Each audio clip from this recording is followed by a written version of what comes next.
네, 이 대부분의 메르스 확진 환자들 응급실에서 감염이 된 것으로 알려졌습니다.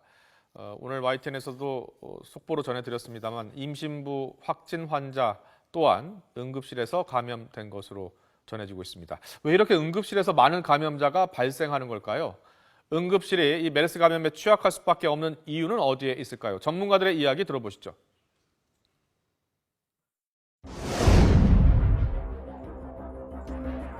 사실 우리나라는 우리 국민들이 언제 어디서나 의원도 그렇고 병원, 종합병원 이런 데를 사실상 거의 통제를 받지 않은 상태에서 자유롭게 갈 수가 있습니다. 이게 여러 가지 질병을 치료하는 데서는 굉장히 큰 장점이지만 실제로 이런 전염병을 조절하는 데 있어서는 굉장히 큰 구멍이 되고 있습니다.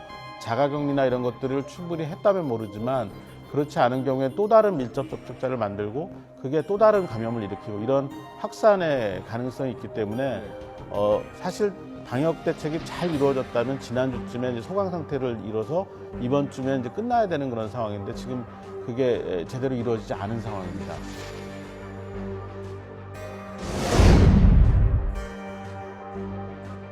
밀접 접촉자들이 다른 병원에 또 가서 또 다른 확산되는 그런 상황이 만들어지지만 않으면 되는데 이 부분이 상당히 지금 조절이 어렵습니다. 어제부터 전산으로 확진자가 발생하거나 경유한 병원을 확인할 수 있는 상황이 됐습니다. 스크리닝되는 과정이 일주일에서 열흘 정도는 지속이 돼야지 이런 병원 간 전파가 완전히 중단되지 않을까 이렇게 생각을 합니다.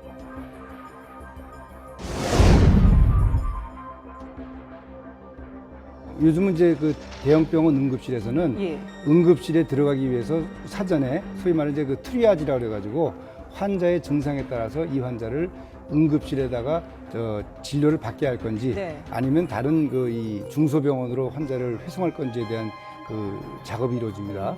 근데 아마 그 과정에서 이 보안 요원이 환자분하고 이렇게 긴밀한 그런 접촉이 있었을 가능성을 저희들이 배제하지 않을 수 없습니다.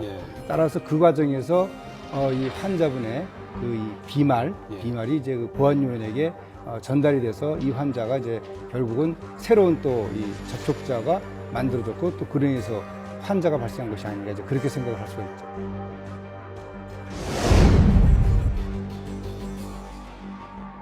대부분의 바이러스 질환들은 사실 치료제가 그렇게 잘 개발되어 있지 않습니다. 예를 들면 대상포진 같은 바이러스의 약이 있고 또 인플루엔자 그러면 이제 타미플루 이런 약들이 있지만 나머지 바이러스들은 사실 거의 치료제가 없는 상태에서 보존적 치료라는 걸 합니다.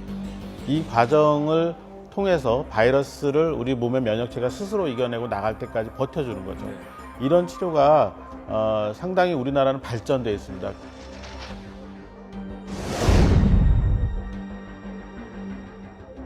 문제점은 아주 근본적인 데 있는 것이고요. 가장 중요한 것은 의료 전달 체계를 확립하는 겁니다. 쉽게 얘기하면 감기 환자는 1차 의료기관에서, 중증 환자는 3차 의료기관에서 이것에 대해서 어느 정도는 자유를 제한할 필요가 있다고 생각을 합니다. 내가 자유의사가 있이 큰 병원에 가고 싶다고 하더라도 시스템 안에서 막아주는 진입장벽이 반드시 필요하고요. 이거에 대해서 정부뿐만 아니라 병원을 운영하고 계신 3차 병원을 운영하고 계신 분들도 주지하셔서 이런 시점에서 의료 전달 체계를 확립하지 않고 과밀화를 해결하지 않는다면 앞으로 일어날 수 있는 전염병에 대한 대유행, 응급실을 통한 대유행은 절대 막을 수 없다고 생각합니다.